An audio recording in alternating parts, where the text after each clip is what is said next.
வணக்கம் நண்பர்களே. இப்போ வந்து ப்ளவுஸ்னுடைய ஃப்ரண்ட் பார்ட் வந்து நம்ம மார்க் பண்ணியிருக்கோம். இது வந்து கிராஸ் கட்டிங்க்கு நான் மார்க் பண்ணியிருக்கேன். சரிங்களா? இப்ப இந்த கிராஸ் கட்டிங் வந்து பர்ஃபெக்ட்டா நம்ம எப்படி வெட்டுறதுன்னு சொல்லிட்டு ஏற்கனவே நம்ம ஒரு சில டிப்ஸ் வந்து குடுத்துருக்கோம். இன்னும் தெளிவான ஒரு பர்ஃபெக்ஷனுக்கு இன்னைக்கு ஒரு டிப்ஸ் ஒண்ணு சொல்லி தரேன். அத வந்து ஃபாலோ பண்ணி பாருங்க. ஓகேங்களா? ஓகே. இப்ப பார்த்தீங்க அப்படின்னா, இப்ப நம்ம ஏற்கனவே சொன்ன டிப்ஸ் என்னன்னு பார்த்தீங்கன்னா, இந்த 2 கார்னர் இருக்கு பாருங்க. இந்த 2 கார்னரையும் இந்த எட்ஜ்ல வந்து இந்த மாரி வச்சுக்க சொல்லியிருந்தேன். ஓகேங்களா? இந்த மாதிரி வச்சுட்டு, இந்த அளவுக்கு வந்து கிராஸ் போட்டு நீங்க வெட்டுங்க. பெர்ஃபெக்ட்டா வரும் அப்படின்னு வந்து சொல்லியிருந்தேன். இப்ப இதே வந்து இன்னொரு மெத்தட்ல நான் சொல்லித் தரேன். அதையும் வந்து பாருங்க. ஓகே. இப்ப நம்ம மார்க் பண்ணியிருக்கிறது எந்த மெத்தட்ன்னு வந்து பார்த்துக்கோங்க. இப்ப இதுல வந்து ஒரு ஸ்ட்ரெய்ட் லைன் போட்டிருக்கேன். இப்ப இந்த கிளாத்துக்கு வந்து இது ஸ்ட்ரெய்ட் லைன் சரிங்களா? இதுல வந்து ஒரு நேர்கோடு இருக்கு பாருங்க. இது வந்து கிளாத்துக்கு ஸ்ட்ரெய்ட் லைன் இருக்கு. ஓகேங்களா?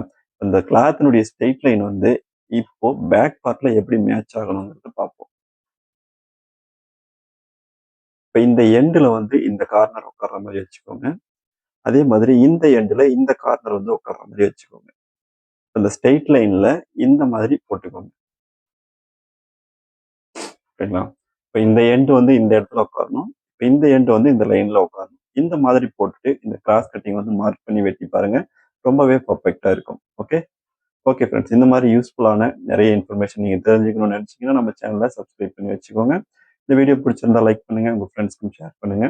இந்த மாதிரி தையல் கலையில ஆர்வம் இருக்கிற யாருக்காவது இது யூஸ்ஃபுல்லா இருக்கும். அடுத்த வீடியோல பார்க்கலாம்.